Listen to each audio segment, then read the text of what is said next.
Happer with 1620 The Zone, celebrating 25 years, this time with our own John Bishop and Josh Peterson, hosts of Unsportsmanlike Conduct since 2014. Gentlemen, thank you for doing this. You are a part of 1620 The Zone's history. What's going on? History happens here, Happer. Thanks for letting us talk to you. Yeah, this is weird, being interviewed by a coworker about our jobs, but anyway. Hi. Well, I'm going to ask you the tough questions as you've come to expect. So, one of the things I did not see this coming. Nice. Well done. Timeline. So this is one thing I've always wanted to nail down, and I'm sure I will, and maybe our listeners will forget it once they hear it. But so going all the way back to the beginning of Unsportsmanlike Conduct, which is a still running show, Unsportsmanlike Conduct. Allegedly. It is undergone many, many different iterations over the years. You guys took over as the host of the show in 2014. What did it look like in the days and months leading to that? Because it's been largely unchanged since then, with the exception of a producer change. Yeah, well, I started in 2012, the football season of 2012, about a month in, or not, actually a month ahead of the start of the season. It was August. Josh was producing, and Michael was still on the show. And of course, that whole subject, I'm sure, was covered by Josh in his great interview with Michael, the whole Aunt Betty, who, honestly, of all the guests that we have suggested for this series, Matt Schick's Aunt Betty, probably, well, I mean, she's no longer with us, but maybe one of her, other relatives, probably, because she plays an integral role in how all of this started. But so, yeah, it was an interesting first couple of years, because after Michael left, I spent quite a while just working with a lot of different people. Thankfully, Matt Verzal really was like the main fill-in. He did the lion's share of those shows, but I spent some time with Jay Foreman. There were some other folks that came in, and we were kind of dragging our feet a little bit on, how we wanted to do this and who we wanted to come in. And initially I had suggested that we bring Jack Mitchell over, because I had worked with him. I had just worked with him at KLIN for several years. And I thought, well, heck, we could do a great show together. But, there was maybe some, there were some things going on behind the scenes that, probably weren't going to allow that to happen. And I remember one day pulling Josh aside and saying, listen, because Josh had kind of filled in too a couple of times. And the thing I always remember was, even when we were being breaks, back when I was with Michael, we'd always have conversations, and Josh, he was in on everything just as much as we were. It was almost like he was preparing for a show. It's probably all the, part of the grand conspiracy to murder Michael and eventually take his job. But, and I remember pulling Josh aside one day and saying, listen, I just want to be honest with you, because I knew that he was interested. And I said, I'd like to do the show with Jack just because, we've got our chemistry together and we've worked together for a long time. And I think we do a really good show, but I have no qualms if that's not going to work. I just want you to know you're like second on my list. Because this was after, I don't remember, Josh, how many months it was. It seemed it had been a few. It had been quite a few. And then eventually, it just kind of became that. And honestly, I don't even remember what month it was. Josh, you remember, because that was obviously it affects you, but that's kind of how it built, at least to that point. Yeah. So Michael left, at the very beginning of 2014. He left in January, was his end show. He wasn't starting, though, with the World Herald, at least on the air, until March. And so that was also Happer in this time where it was leading into us not being able to have World Herald people on anymore. Yeah. Because that was like their rule. So like we had a few of those guys, I think, fill in. And then it started like John said, Jay Foreman did it for a spell. And then Matt Verzal did it for like a long time. He did it for months. Basically, it was like, I can do it almost every day if you guys don't want to have to deal with searching for people. Well, I mean, John's not wrong. Like I obviously wanted the job. You know, my whole radio career, I thought, was leading to me being on the air somewhere. And I remember I had lunch with Kevin Kugler at one point, and I said, like, is this something that's realistic? Should I go after it? You know, and if I am going to, what should I do? And so I had a meeting with our general manager at the time, and I told him, like, look, I really would like this job. I know that I'm inexperienced, but I think John and I have good chemistry, and I think that we would do a really good show. That was probably March or April. I mean, that was pretty early. And at a certain point in time, I think it was like right after the College World Series, Neil, who was the program director at the time, Neil Nelkin, he said, like, hey, why don't we start having you do these shows to see what it would sound like? So I started doing the show on a daily basis with John in either end of June or early July. And, you know, it was such a weird, stressful time because I thought that I was going to get it, but I was like waiting for it to be official. You know, I was waiting for the contract offer. I was waiting for I just wanted to not have to think about it anymore. Yeah. I didn't care about the raise. I just wanted it to be official. And I remember I had a meeting with Neil and with my boss, Andy, at the very beginning of August or the end of July, and kind of laid out the parameters of like, here's what we're going to look at doing. And it just kind of happened. And in hindsight now, I am so blown away that like it unfolded that way. That was 10 years ago. I was 25, 26 years old. And I've said this to John publicly, and I've said it to other people privately. The fact that he was willing to put up with a guy in his mid-20s as his co-host, I think speaks so highly of John, because, you know, I think that had to be a very, very, very difficult time for him. But that is our origin story of starting on the air together. Well, and yeah. I'll be honest, you know, I never had a hesitation working with Josh. I never did. I was always impressed with how engaged he was, and, you know, how opinionated he was. How unnaturally unsure of himself at times no. And I think part of, you know, not having, you know, a hesitation to work with someone younger, I was once Josh. I mean, my career started, you know, pretty young. I mean, I was about 25. Actually, I was 24 when I did the state basketball tournaments on TV for the first time. Wow. You know, and started, you know, doing stuff with, you know, the Pinnacle Sports Network and hosting shows and things of that nature. So I never had a problem. I honestly never even thought about Josh's age as being an issue. It was just more of a, you know, am I going to be able to work with this person? I didn't care, you know, how old he was. And then when Stibbs came along, there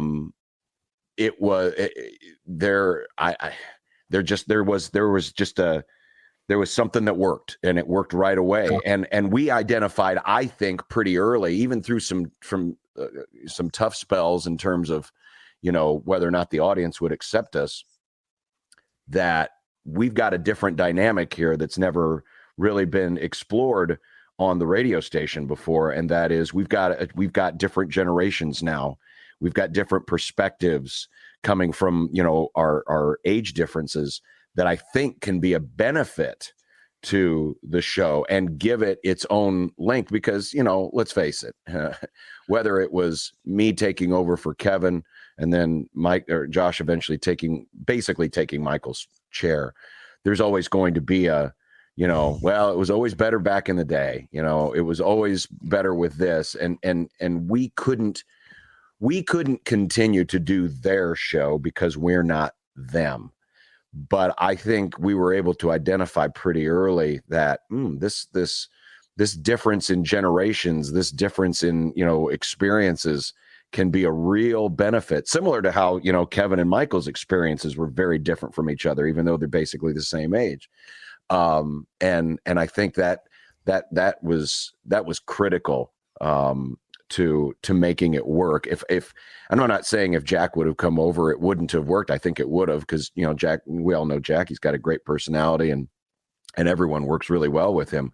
But I think this way gave us a chance to explore places that, in a sports talk sense, not many places had tried. And I'm glad that obviously it's still working for now. And that's the end of the story. Thanks, Connor. Appreciate it. Yeah, this is actually, we're announcing we're leaving Happer. So, big, long victory lap. Yeah. One more on that too, Happer.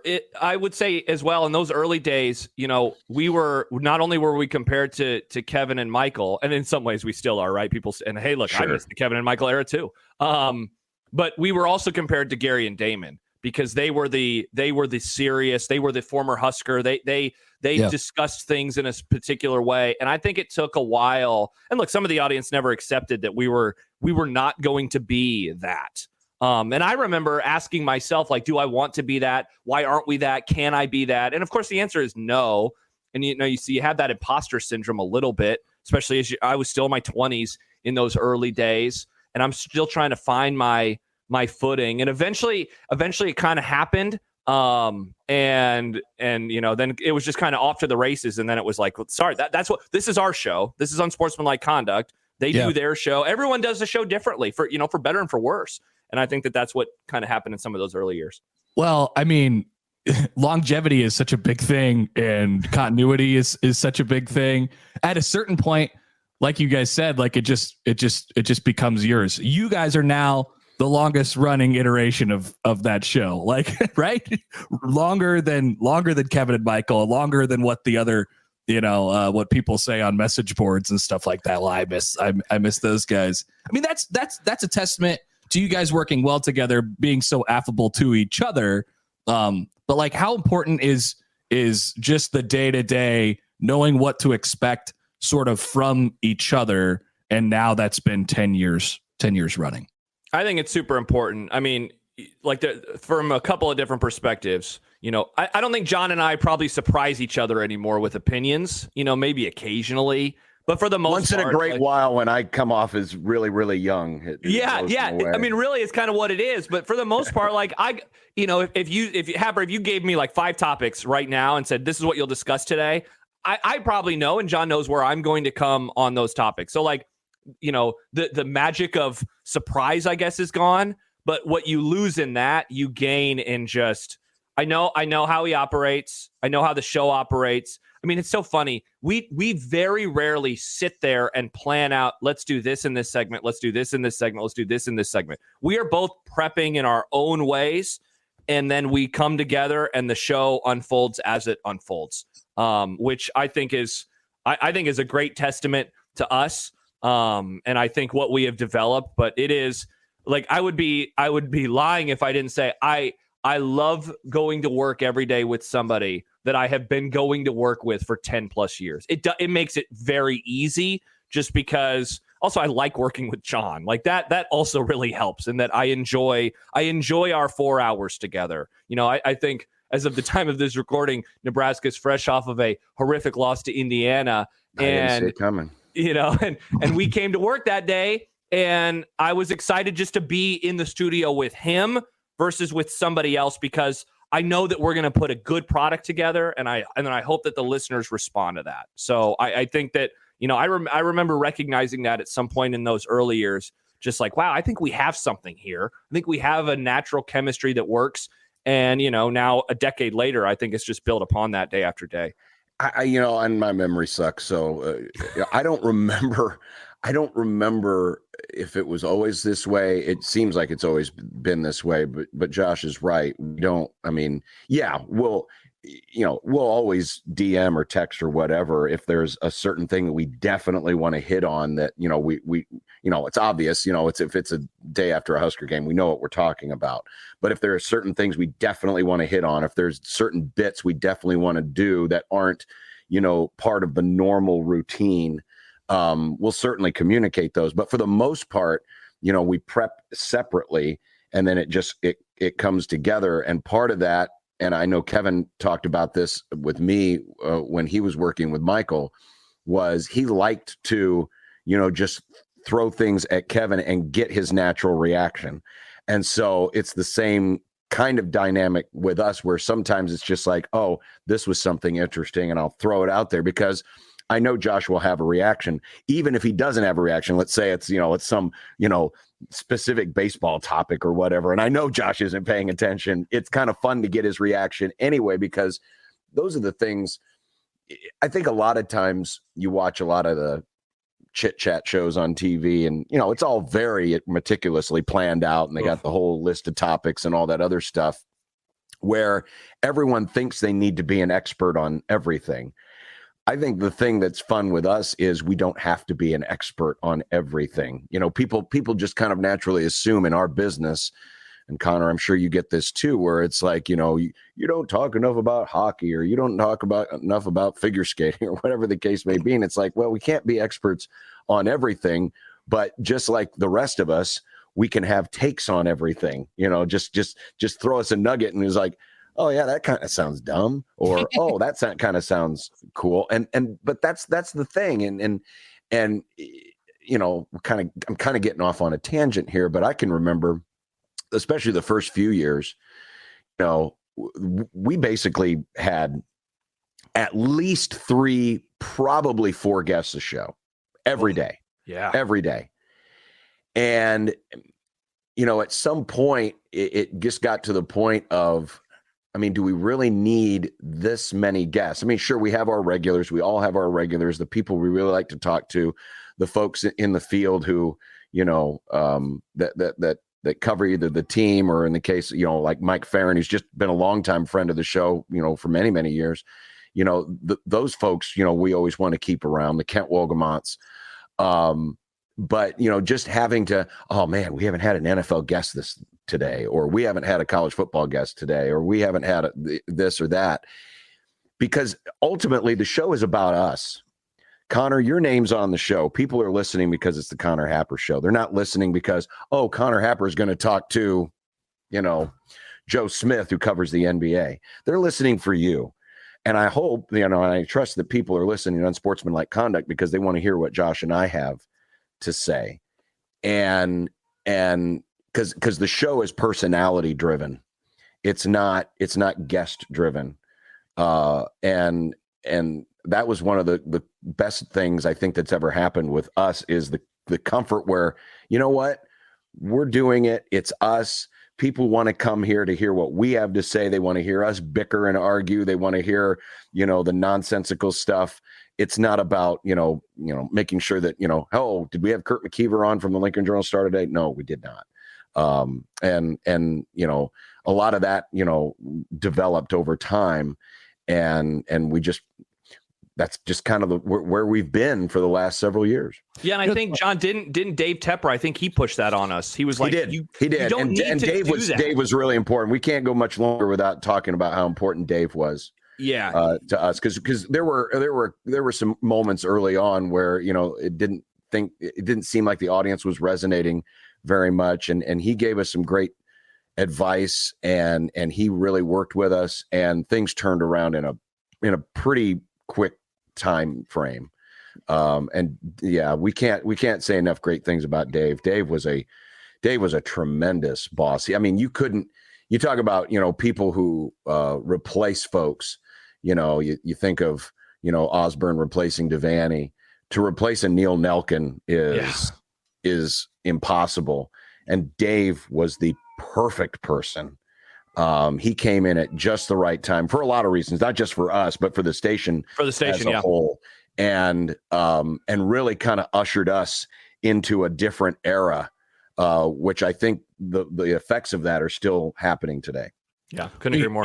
It's fun. This will get into, potentially bosses and decision making and stuff like that. But for a long time, and I think it's still a thing probably in sports media, where the big bosses from on high will say, hey, here's a show. We have to pair a radio guy with a former player, or a coach with, the take guy, whatever it might be, that formulaic sort of idea of putting a show together.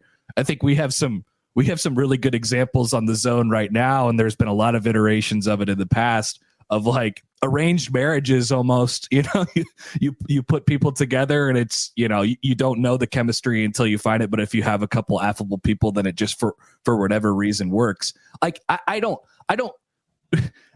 maybe the question is your guys' show was, maybe sort of trend breaking in that way, where it didn't follow that sort of that formula. And I think maybe it had to be sort of proven that, all right, well, we could just put a couple guys together and people listen to their sports takes, and then it becomes sort of a community rather than, sort of what the fan base of the show becomes when it's the other iteration of it. You get sort of understand what I'm getting at there? Oh, absolutely. Absolutely. I like the fact, and listen, I'm not against, former athletes being on the air. But ultimately it's got to be about personality and people who know the medium, right? Because it can get really painful, if you're just bringing in someone because they have a big name and they're not great communicators, or, they just don't understand, the flow of a radio show or whatever the medium is, podcast, television, doesn't matter. And I want to believe, because we talk, Josh and I, we all do, I'm sure, talk to a lot of young people who are looking to get into the business, and it's very easy nowadays to just say, well, okay, but we need a former Husker, or we need a former Blue Jay, or we need a former Laker, or whatever, because they've been there and they've done that, and that's great. But there's a lot of that. There's a lot of that everywhere. Ultimately, at the end of the day, it's about the personalities. It's about the people that connect with the audience, and what their background is, whether they come from Fremont or from Omaha North or wherever, doesn't matter, right? It's about entertaining the folks, because that's what we are. We're entertainers. We're not really journalists. I mean, yeah, we do some journalist type things, but we're really not journalists. We're a take factory, I guess, for lack of a better term. And yeah, I'd like to think that the way our show came together is a way a lot of shows, a lot of successful shows can still come together. And then it doesn't just have to have the formula of, here's the professional broadcaster, here's the ex-jock, here's the other ex-jock, let's make it work. Yeah, I think along those lines, like, to go back to the idea of former players, like what Damon has been able to do, what Damon Benning's been able to do, what Nick Baugh's been able to do is a testament to them and their abilities, right? Totally. And so I think a lot of people see them and say, oh, that's great, let's get a former Blue Jay, let's get a former Husker. And it's like, no, those guys put in the work. Damon never sleeps. He watches sports at all hours. He coaches. He has such a great knowledge base. Nick and the work that he put in, and to bring his personality, and Damon did the same thing, bring his personality to the forefront, where he is the guy who laughs, the guy who has fun. I know that early on, Happer, I felt like the outlier on the station, because John, play-by-play, had been in the business for a while. Same with Gary. And then you had, at the time, Game Time with Nick Baugh, former Blue Jay, so a former D1 athlete, Damon Benning, former Husker, another former D1 athlete. And so there were people who said, like, why should I listen to you? You don't have experience. You didn't play high school football. You stopped playing football when you were a kid. You didn't play high school basketball. You didn't play any of these sports at a high level. And so, that drove me, if anything. Like, I felt like I knew the games. I still feel like I know the games, right? But I'll work even harder. I'll try to find angles. And that was, it was also such an interesting time to be on the air. My first season was the last year of Bo Pelini. I was someone very outspoken. Surprise, surprise, in that they should fire Bo Pelini. And then Mike Riley's era started, and I was trying to find reasons to believe in Mike Riley. And so I am, John, do you remember that discussion we did year one of looking at the talent of Nebraska's team? And we were looking at two deeps of everyone on their schedule and the recruiting rankings and how the roster stacked up. And it was like, is this all for nothing? I don't know, but like, we're going to take a different angle. We're going to try to find something different. And I think that, among the many things that differentiated us between the other shows, it was just that type of stuff of, is there a different thing here or there? And so I definitely don't think I'm a trendsetter in that way, but I did take great pride, and I still take great pride in that, I call games now, right? Like I'm also a play-by-play announcer. I don't do it for teams, every game like John does or like Gary does. But I still have taken great pride over the years in like, I'm just the guy that kind of worked his way up and I'm still here all these years later. Do you guys ever think about how bad Nebraska football has been since 1620 The Zone has existed? Only every day, Happer. Before this year, I had conversations on and off the record with a variety of people. I did an interview with John Schrader from UNL for his radio show, probably in July or August. And I said the thing that I always tell people, and that is just hoping for a good season because it would be really fun to get to cover a good season. John and I have been together. This is our 11th season on the air. We have seen 3 bowl teams as of the time of this recording. They were all in our first 3 years. We have seen 2 teams above 500. Those, again, were all in our first 3 years. And if you know your Husker history, you will remember that even those bowl years were not a whole lot of fun in terms of discourse. I would love to have one of those typical seasons, well, old school typical, I guess, where it's just every week is building on top of each other. I still love the Friday shows that has a big game feeling. I sadly don't think that we're going to get any more of those this year, at least in the fun capacity. But that is the one thing that, like, we've had a lot of other stuff. We've had Nebraska basketball make multiple runs now, which is great. Creighton basketball broke through, right? They got to the Elite Eight one of those years, and John was there to tell the story. The thing in terms of the big things in this market, we still haven't had like a real, true, enjoyable front-to-back Nebraska football season. And I mean, sadly, it's not even like Kevin even had a whole lot of those, right? It's not like him and Michael had a whole lot of those. There was always something, but I've always wondered what that would mean if we could just have a front-to-back fun ride where everyone's excited on a week in, week out basis. I will continue to dare to dream that it will happen at some point in time. Yeah, I don't know if the muscle memory is still there on how to handle it. When it does happen, because when I broke into this business, they were literally at the peak of their powers. So it was very, very different. But Josh said something not long ago that I had never really thought of.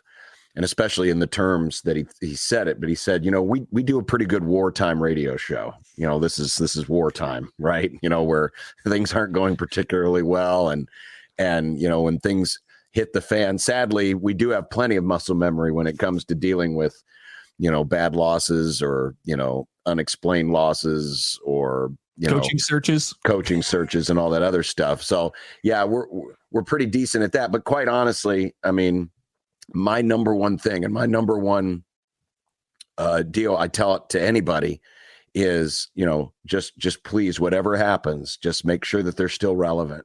Yep. Which is maybe one of the reasons selfishly I try to remind folks on occasion that, hey, fans, you're the most important thing. You're the one thing that has kept this thing relevant for all these years, because quite frankly, there's a lot of other programs who, if they had the track record of the last 20, 25 years, there would have been some fan erosion for sure. Yeah. Maybe not, people just completely, it's not like Nebraska football has been the worst program, but when you're kind of languishing in that realm of mediocrity, you tend just to see a gradual, slow erosion over time. And we really haven't seen that. And it amazes me that we haven't seen that. And I pray that we never see that, even if the winning doesn't happen. Now, the winning obviously would be more enjoyable, and it would be fun to, kind of re-explore in this day and age how it would be like if Nebraska were in the playoff chase, in the conference chase. And hopefully at some point we'll at least get an opportunity to do that.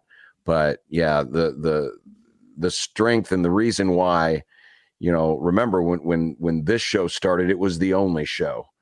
And if it weren't for all of the folks out there who keep, the programs in their hearts and are so passionate about it, we wouldn't have a morning show. We wouldn't have your show, Connor. We wouldn't have a midday show. We might not have a radio station, quite frankly. So, yeah, it sucks that, we don't get a chance to talk about, things like, the folks in Indiana now get to talk about, or the folks at Ohio State always get to talk about. But, I'm glad that there's still a healthy, very healthy passion that exists out there. And, maybe one day, again, that passion will be rewarded.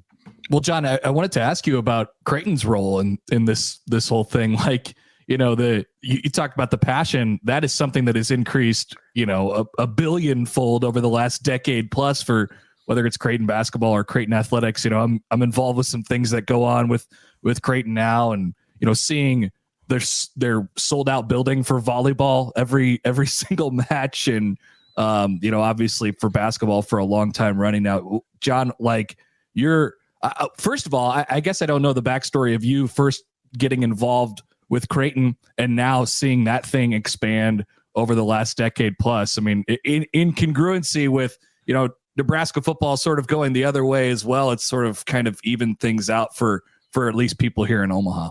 It has, but man, this will never go away. It doesn't matter, how good one program is or how bad another program is or whatever the fates may be. But anytime, we start talking about Creighton, inevitably there'll be Husker fans. Why are you talking about Creighton?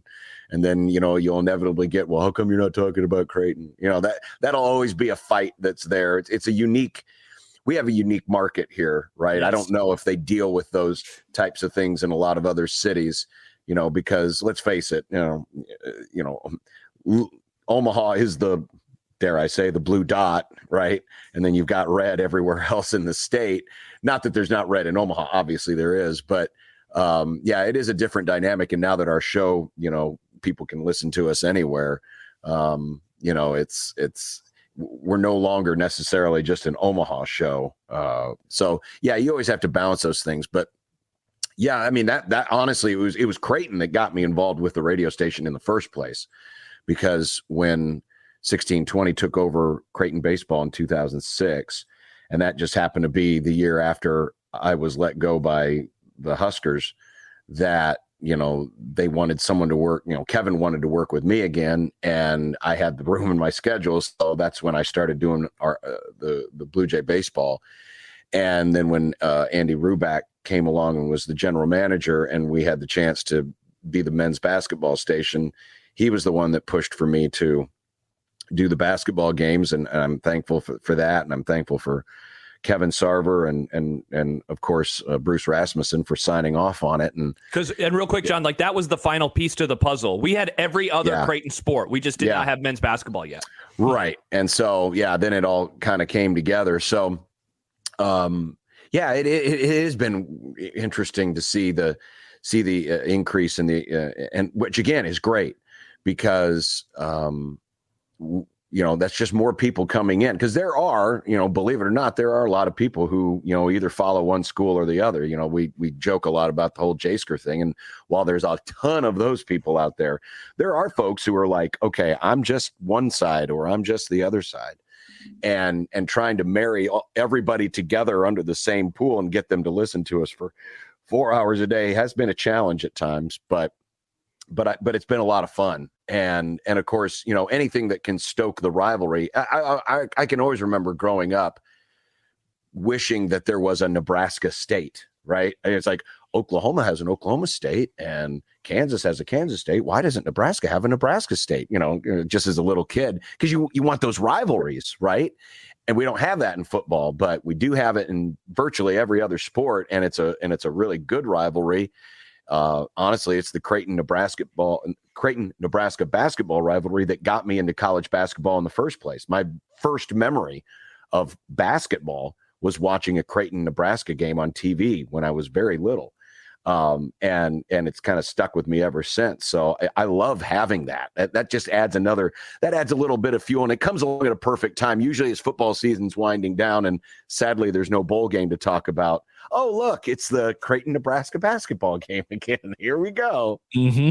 And it's coming a little earlier this year. Yes, it is. Yes, it is. I don't know if that's a good sign for Nebraska. I wish it was a little later.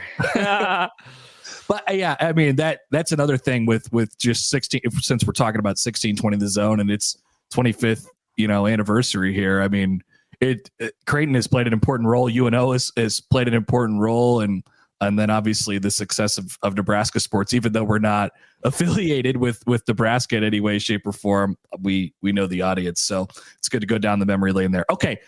John Bishop and Josh Peterson are with me here. It's the 25th anniversary of 1620 The Zone. I got a few more things for you guys before we get you out of here.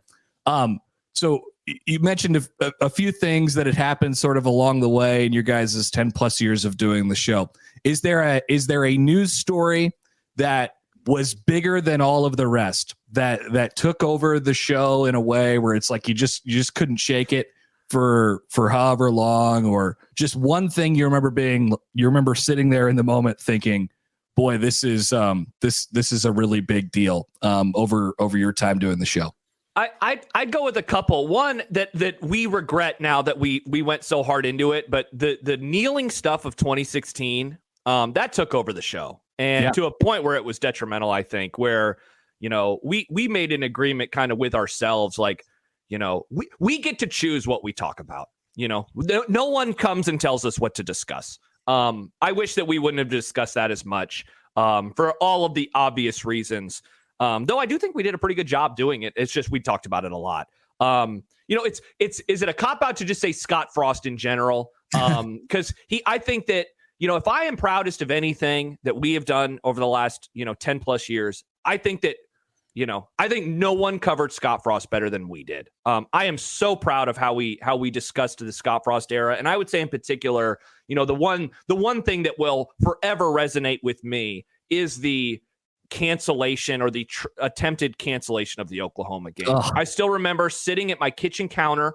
I lived in Blackstone at the time when that news came down from Brett McMurphy, and John said the thing about wartime radio earlier. I remember thinking, oh boy, this is going to be a topic. Mm-hmm. And it was. And so those are the couple that really stick with me. There have been weird controversies. Like I was the producer at the time of the Bo audio tape, but I was not on the air yet. And so I do wonder how we would have discussed that one together had I been an on-air host. But it's definitely to be the producer in that moment.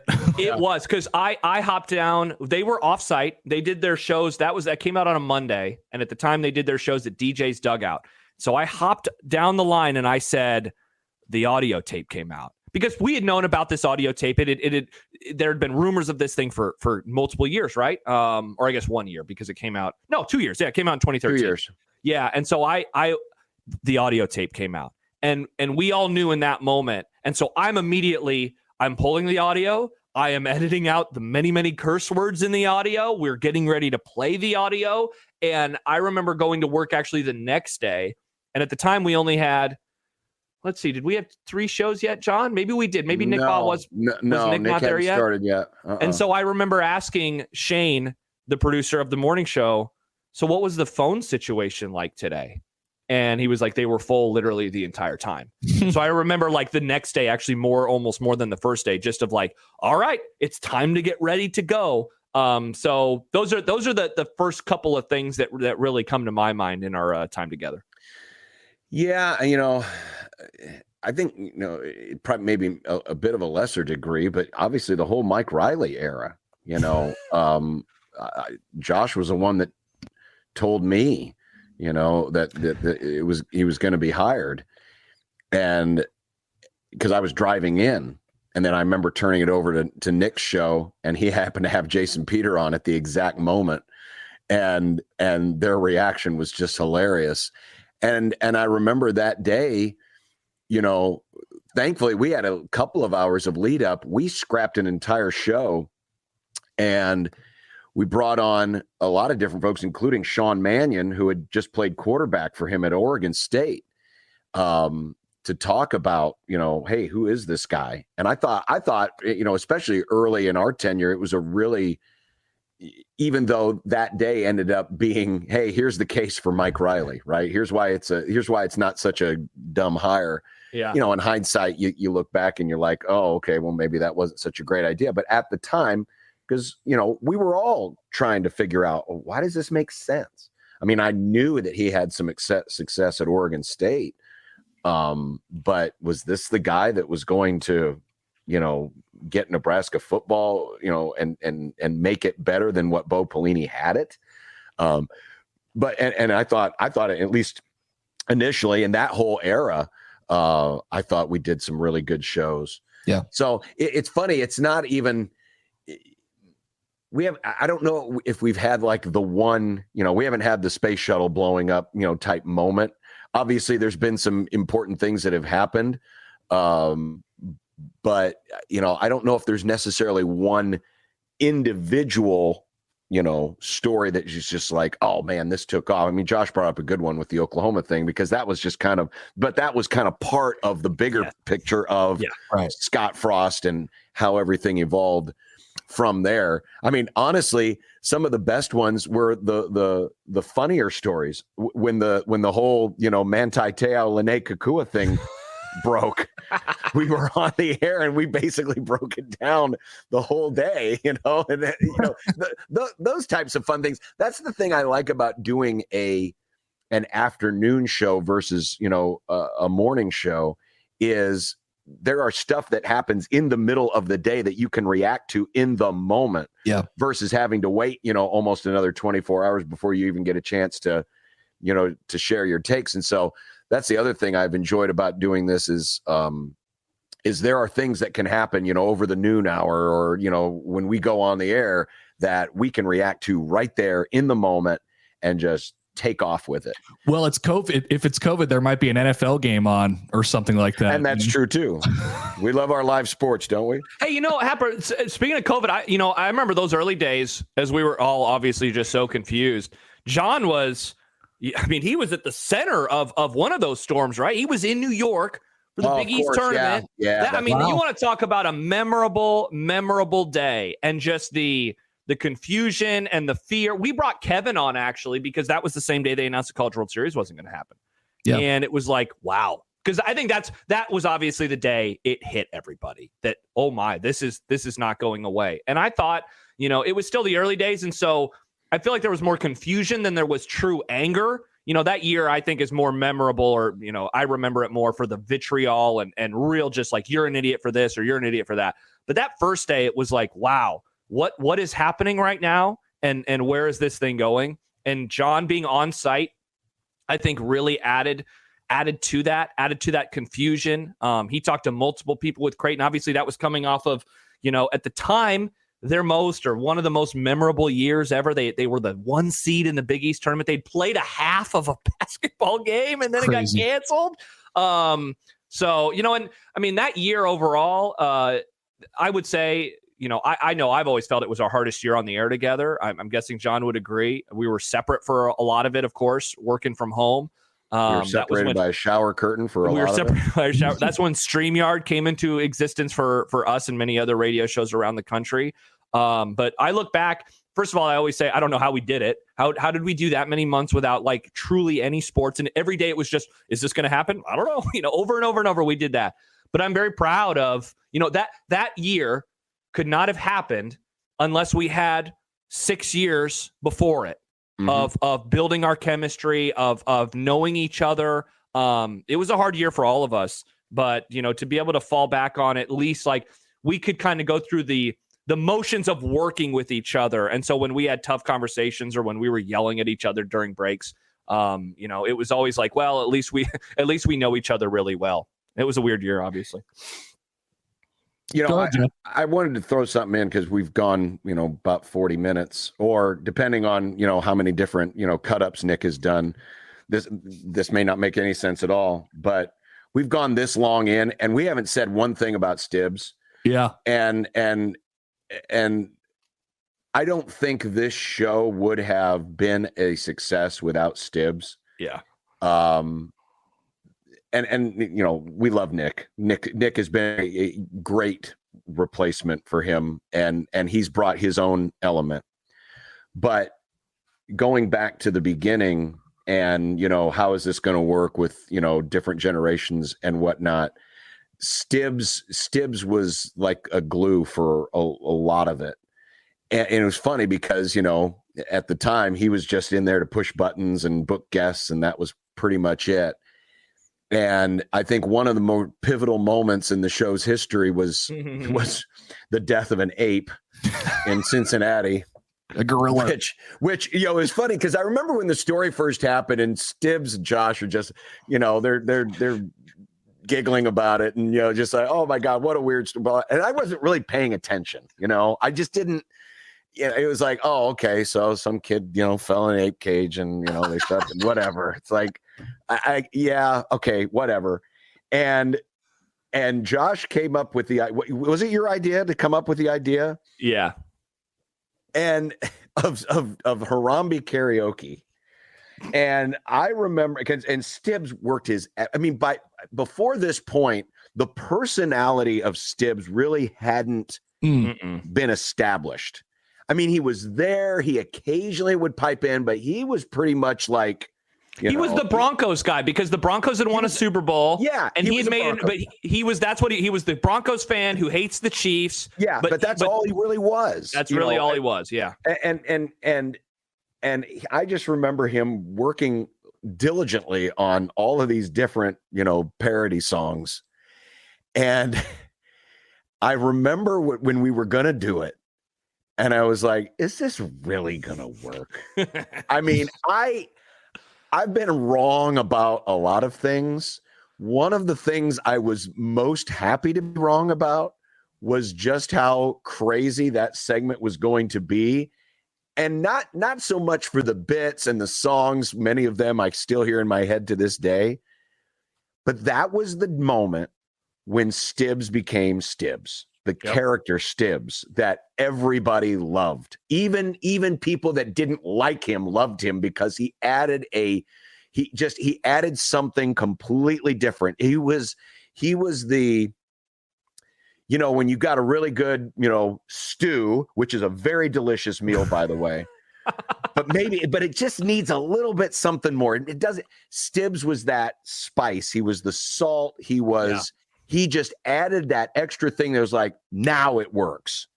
And this show would not have developed as it developed if that hadn't happened.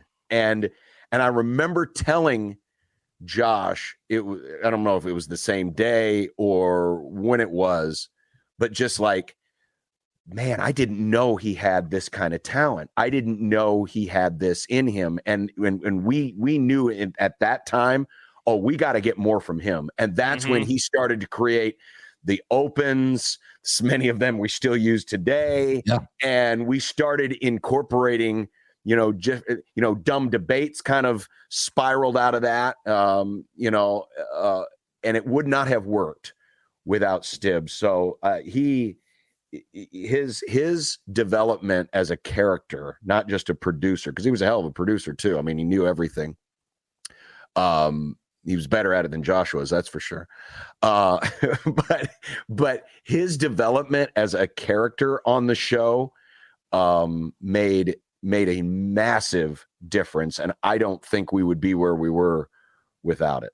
Yeah, and I mean, along those lines, like those 4 hours, you go into the studio, and there were some times where the commercial breaks were just so much more fun than the show. Just sitting around, and we didn't. It's not like we talked the whole show. We would have breaks, many breaks. Especially I remember when I was going through my personal life stuff.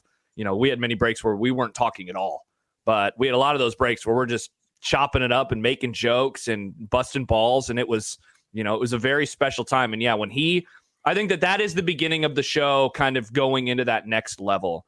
That was 2016, and into the next few years, I think it really, really found itself. In a variety of ways, and we had interesting stories to cover, but us figuring ourselves out and what the show was going to look like, it happened starting with Harambe karaoke moving forward. Well, thank God for that kid falling into that gorilla.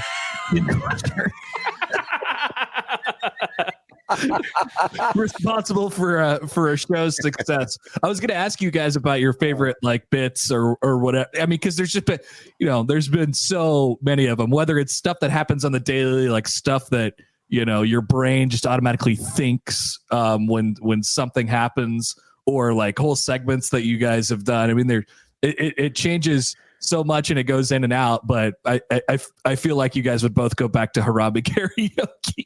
So. I loved her. I mean, Harambe karaoke was ridiculous. I would love to like get to relive that moment for the first time. Speaking of karaoke, we did a few years later. We did Christmas karaoke. You know, one of my favorite shows every year is the last show that we do of the year, because it's just like we're all in great moods. You know, it's like where I'm not gonna have to see you for a couple of weeks. Like, this is gonna be awesome. And so there's like some emotion to it too, where it's like another year gone by that we did together. But we try to have fun. And a part of that, we did Christmas karaoke one year, and Stibbs wrote a song it's the song that Jack Mitchell hates the most by Paul McCartney and the Wings, right? Yeah. And Wonderful Christmas Time. But it was Jack Mitchell is Triggered on Twitter.com. And we don't play it as much as we should. It is so funny. And it's such like a great moment in time too, because if you hear it today, there's all these references to random Nebraska basketball players from whatever 2018, 2019. But that definitely sticks with me. And then another game, wherever time we talk about it, John's like, we could never do it again. But the Whoa, That's Racist game that we did in 2015 from the booth at KLIN, the closet studio. Yeah. And it was very, very, very, very funny. So yeah, those are a couple of the things, but yeah, Harambe karaoke, I feel like is, you know, that's in the first paragraph of the show. They were the show that did Harambe karaoke. You know, it's funny, the kind of what a legacy. The evolution of bits. You know, it used to be, you know, one of the reasons why Neil wanted me to come over in the first place was because Kevin and I were kind of similar in that, you know, we did creative bits and, you know, the goofy things, you know, the Pinnacle Sports Play of the Game and all of that nonsense. And so the idea was, well, you know, we'll just kind of carry that on. And yeah, we did some of that in the early days, but I think now, you know, we don't do as much of the production as we used to, but the bits have now become, well, like the crossover, for example, that we all get to do together, that you get to do in the morning with the guys. That's kind of become the new bits where you can just completely go off the rails and talk about, I mean, now some of my favorite moments are doing those crossovers where some topic gets us all sideways. And that's when even more of our personalities can come out and the ridiculous things can come out, and, you know, and we can just let it fly. And I think those things have really helped all of us, you know, all of our shows bring out more personality, because again, going back to what we had talked about earlier, people are coming to us for us. Yeah. And that's not an arrogant thing, but that's what it is. I mean, people aren't coming to us because we have, you know, Tom Brady's on the show today or whatever. They're coming to us because they trust us. And one of the reasons why is because they feel like they know us a little bit more. And I think, you know, those crossovers, and Mike Thompson gets a lot of credit for this, you know, doing those, you know, crossover segments over the top of the hour and getting the shows to, you know, kind of work together. I think it's an awful lot of fun. And Connor, you get to be the center pivot in all of this, because you get to do both of them. Yeah. And certainly the conversations that you and Nick and Gary have can get as crazy as the conversations you have with myself and Josh and Nick. But it's all in an effort to, you know, just kind of drive home the fact that, hey, here's where the personalities are. This is why you come to us. So yeah, we don't really do as many of the bits anymore, but I think the crossover has kind of taken the spot of the bits. Not that we might not, you know, if a weird hair hits me or hits Josh, you know, we'll do something. Or, you know, if we really feel like the Chattel versus Sipple game, or Chattel or Sipple game, which is another fun bit that we get to do occasionally, you know, those things will still happen, but these don't happen as much. Yeah. I still love the idea of the need to get to 6 game, where if you don't get it, Bill Moose eats your soul. Devil Bill Moose eats your soul. Really good. Great stuff. Also, yeah, I love the crossovers too, mostly because a food take comes out of me and then people get to, you know, make fun of me for that. So yeah, that's basically how those go nowadays. And so now it becomes part of the show, right? I mean, Yeah. Folks will refer back to it, if they don't like one of your takes and say, yeah, but you also, hate changing people's menu order items at the, yeah, what do you know, Happer? Or what do you know, Josh? You didn't eat a cheeseburger. You don't like gravy, or, John, you're an idiot because you don't like mayonnaise. It's and the people remember, and that's the other part of this is the relationship we have. Yes, we've got a lot of people who have been listeners to this radio show and radio station for a very long time, but it's some of the newer people that we have brought in who all feel like they know a piece of us. Yep. And they know how to, we used to call, before they were the friends of the program, I used to call them the jackals, because our listeners were like jackals. They would find a piece of red meat and they would just devour it, and they wouldn't let it go. And they would just tear into you but that was something, and that's, again, going back to the days of Kevin and Michael, that has been a constant, is the relationship we have with our audience. They know the buttons that, they can push to drive us crazy. Yeah. We know the buttons to push that, will get them to respond. And I think it's a very healthy, sometimes antagonistic, but most of the time it's all in good fun relationship. And sadly, that's not something that happens on a lot of, medium these days, especially, maybe another station in our building across the hall. Well, I'll say this. It is a pleasure doing those crossovers with you guys, hanging out, getting to hang out with you, become your friend, just like weaving my way into the fabric of your guys' lives over the last couple of years. It's been a great pleasure. I appreciate you guys sitting down and doing this, talking about the old times a little bit, and can't wait to do more crossovers. This is, every day I can't wait to do more crossovers. Here's to more crossovers. And the over has hit. Actually, the over hasn't hit. It hasn't happened yet. The over has not happened, but it will indeed happen again. It's like a Super Bowl never going to overtime until that one time. Until it happened. People forget that I predicted that on Unsportsmanlike Conduct. That is John Bishop and Josh Peterson, hosts of Unsportsmanlike Conduct. To hear more stories and memories from the last 25 years, head over to 1620thezone.com/25 years.